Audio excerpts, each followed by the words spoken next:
Everybody. Thank you for taking a little bit of time today to listen to a few little questions, common questions originating around the theme of exercising outdoor and the general benefits. We're also going to touch very briefly on protection outside, as far as exercising in the heat, hydration, direct sun.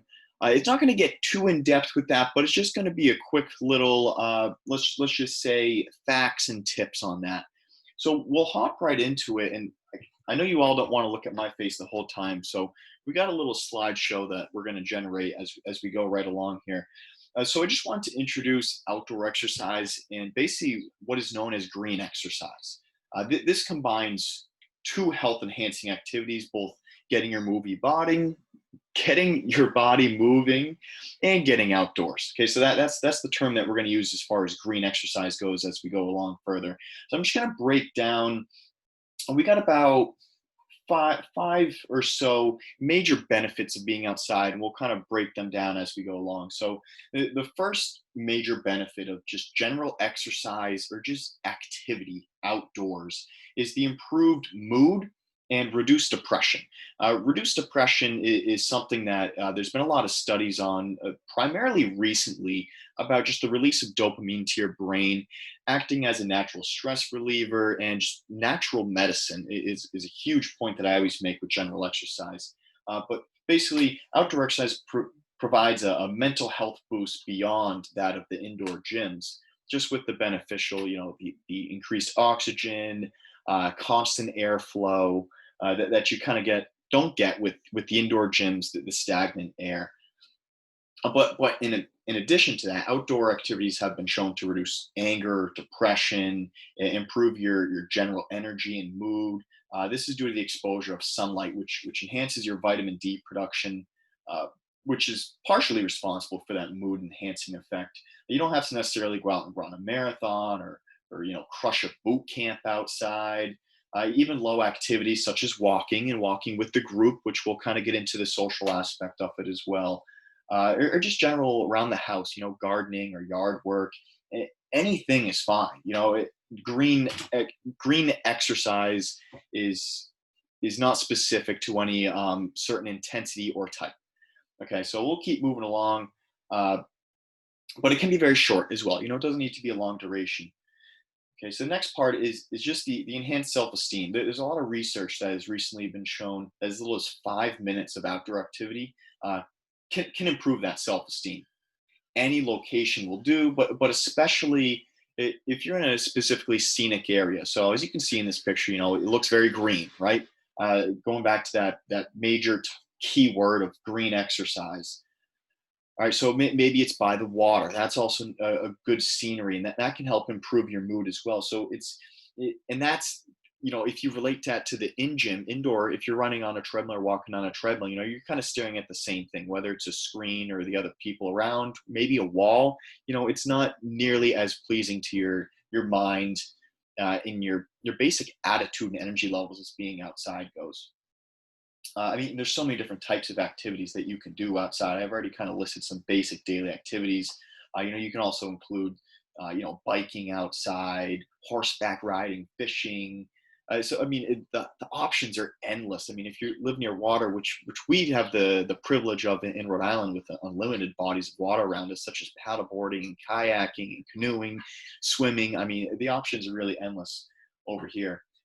The next major benefit, we'll kind of move right along. As you can see, the water right here behind us, little dynamic warm up going on with this figure. But just the general low cost. I mean, that's a huge part of people picking gyms and whatnot. Is the contract you get locked in. Luckily, at our site, as long as you're an employee of the building, you get free access to our facility. So it doesn't necessarily abide to our specific site, but just the low cost. And you don't need to pay anything to go and use the park or walk the side of your road, your neighborhood, or just a lot of common walking trails that is great to see popping up pretty much everywhere, especially, the new walking bridge in Providence, which I'm sure a lot of people have checked out. But that's a major barrier for a lot of people exercising is, just the general cost. So that's a huge, huge benefit of green exercise, being outside. And you're not nearly, especially with the pandemic going on right now, you're not in tight spaces with so many people that you might not be comfortable with or know where they've been. So that's a huge benefit to just general exercise outside, is that fresh air. And you can exercise, individually on your own or with a small group of people that you feel comfortable with. Um, Kind of piggybacking right off of that is the ease of access. If you're going to any gym, including our facility, we're not open weekends, or we close at 6:30 at night. We open at 6 a.m. Guess what? The outdoors is always available to you. Okay, you can do whenever you want. I mean, yeah, the good old Mother Nature provides a little bit of a barrier there, but the summertime, and as speaking right now, we've had absolutely beautiful weather, very little to no rain within the last 3 weeks. So there's been very little excuses right there. But there's also a lot of, and of course, it's kind of difficult right now because we're in the middle of a pandemic. But there's a lot of outdoor group exercise and activity options for you. There's a lot of boot camps that are available outdoors on weekends, midday, mornings, whenever you want. Outdoor yoga classes, different running trails you can take, different walking trails, different walking groups that you can join. So there's very very limited barriers as far as the outdoor exercise goes relative to the indoor exercise, which is what we're getting at. So the next part that this place looks awesome, right? I mean, I wish we all had access to this. I mean, there's no mask being worn here. This looks incredible. This just gets my mood going. I'm got all kinds of increased energy, and I'm ready to go just looking at this picture. But kind of going back to that very first picture we have is the social aspect of it. You're inside lifting weights, and you're kind of in your own little island doing your own thing. Whereas when you're outside, whether you've been around outdoor settings like this, or just a general going for a walk, or in a small group of 2 or 3 with your close friends, or going for a run with your close friends, or some of you have participated in some of the group classes I do outside with a smaller group. There's a huge social aspect that is enhanced when you're outside. So that's the huge. The other part about the outdoor, and not really tying to the social aspect, but it's a constant changing environment and terrain. So if you go for a run, it's constant ups and downs and flats, and you're going from different types of pavement to dirt to grass, different angled inclines. If you run on the sand in the beach, which a lot of us do living around, once again, it's that turns that running into a low impact. So, and we can't really translate that to the indoor workouts of treadmills, which are high impact. You're always just running on a hamster wheel, so to say. So those are kind of some of the major benefits of being outside. I could honestly, I'm holding myself back because I could talk forever on the benefits of general exercise and the increased benefits of green exercise. But let's move on to some quick little points about basically exercising in the sun, sun safety. So some quick little points. We're going to have another talk that's going to get a lot more in depth into this, but I wanted to cover some quick points and facts on just protecting your skin and protecting yourself in the heat, the sun, the humidity. So try to apply over SPF 30. And I've always talked about preparation. Okay, failing to prepare is preparing to fail. Is what everything comes down to. You want to make sure you stay hydrated. Drink 20 fluid ounces 20 minutes before going outside, along with applying that sunscreen 20 minutes before going outside.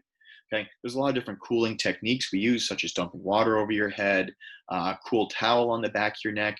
Okay, that's actually gonna take away that sunscreen. It's gonna run off your body if it wasn't applied for 20 minutes. So now you're not getting any UV protection.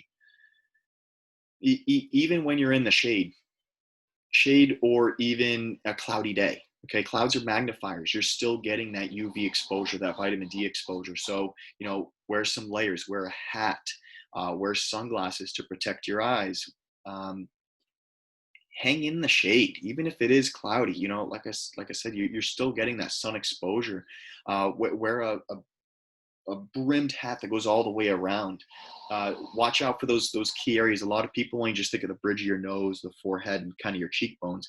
What about the tops of your ears, the back of your neck, the back of your calves? For those of you that golf outside a lot, you probably get the back of your calves burned.